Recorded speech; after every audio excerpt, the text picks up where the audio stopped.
Esse é o último exercício, o exercício 6 da aula 10.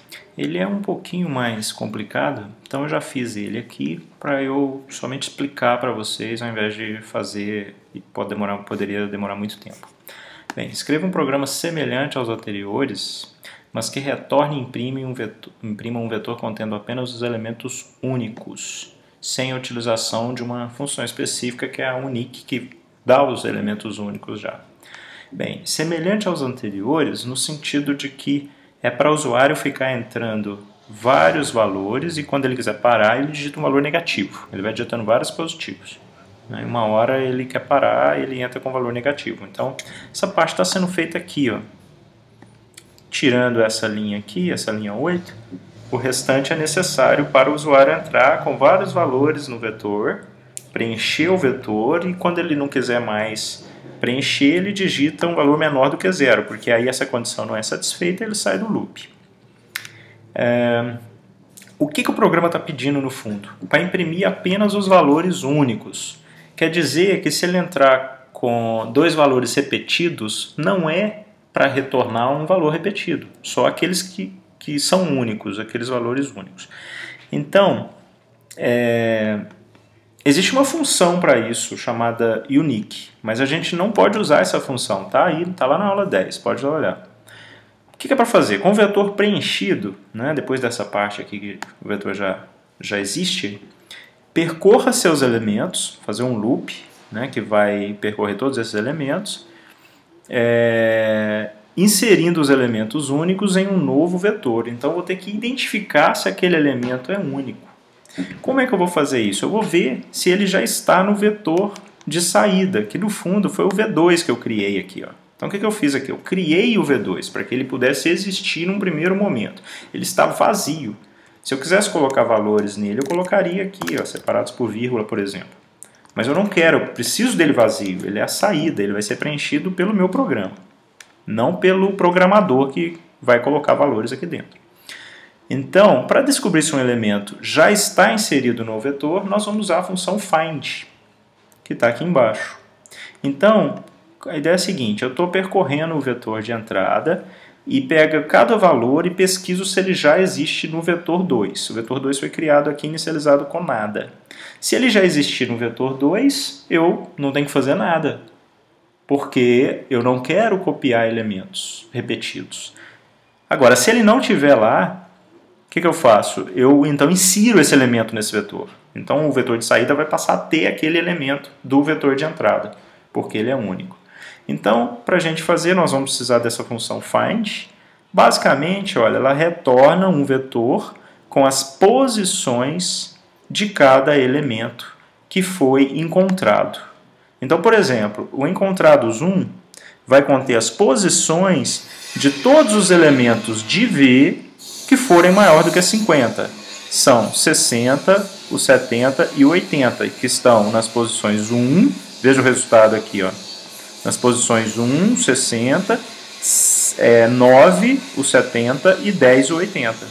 Então ele retorna as posições, ele não retorna os valores, mas então ele retorna um vetor também. Importante que essa função é dessa maneira, ela retorna um vetor, não é um valor apenas. Então nós temos que usar essa função, vamos voltar aqui ao programa. Está aqui, ó, a parte que é feita. Eu preciso de uma variável chamada pos, que é para controlar a posição no vetor de saída, que eu estou chamando de V2. V2 vai ser o meu vetor de saída. O pos vai começar em 1, a primeira posição a preencher é a primeira, é a 1. Então ele começa valendo 1. Esse for é para percorrer o vetor de entrada. Então ele vai de 1 até conte, pois conte é o tamanho de entrada aqui em cima. Então ele varia de 1 até conte. O que é para fazer aqui em cima? Usar a função find. Então essa variável res vai ser um vetor que vai ser o resultado da função find. Quer dizer, ele vai tentar encontrar em V2 qualquer elemento que seja igual ao vetor de índice i, ao elemento i do vetor de entrada. Então, esse i vai mudando, 1, 2, 3, até conte. Toda hora eu estou verificando se aquele elemento está no V2. Já está no V2. Quando ele começa vazio. Então, o primeiro elemento que ele vai pesquisar, ele já vai encontrar e ele já vai inserir. Como é que eu vou verificar se ele encontrou ou não? Eu vou ter que ver o tamanho do resultado aqui do find. Porque se um dado elemento acontece 2 vezes já lá dentro, ele não poderia ser encontrado, apesar de que eu não poderia inserir 2 vezes, tá? Mas se aquele elemento já foi inserido, então ele vai ser encontrado.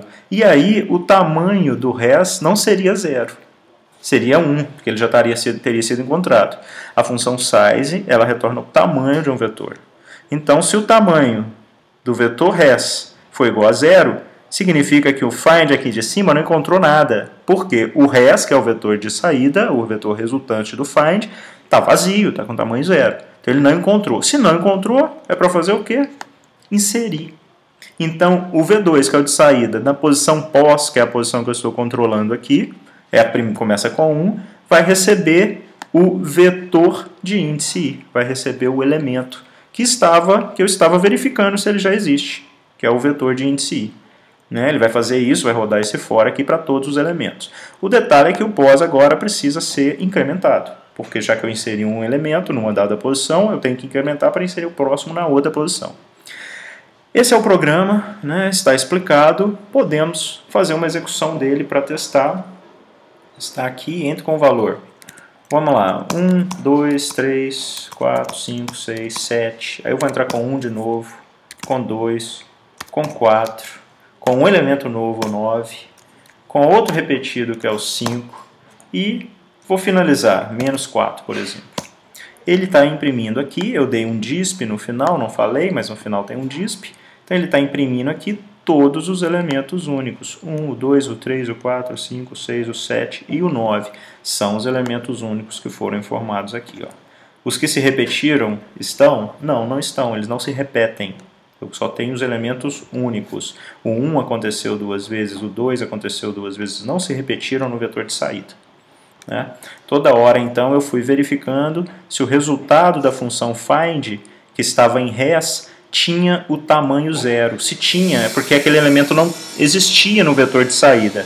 Então eu inseria, eu fazia o vetor de saída na posição que eu controlo, receber aquele elemento que eu acabei de verificar aqui em cima, se ele já existia no vetor de saída.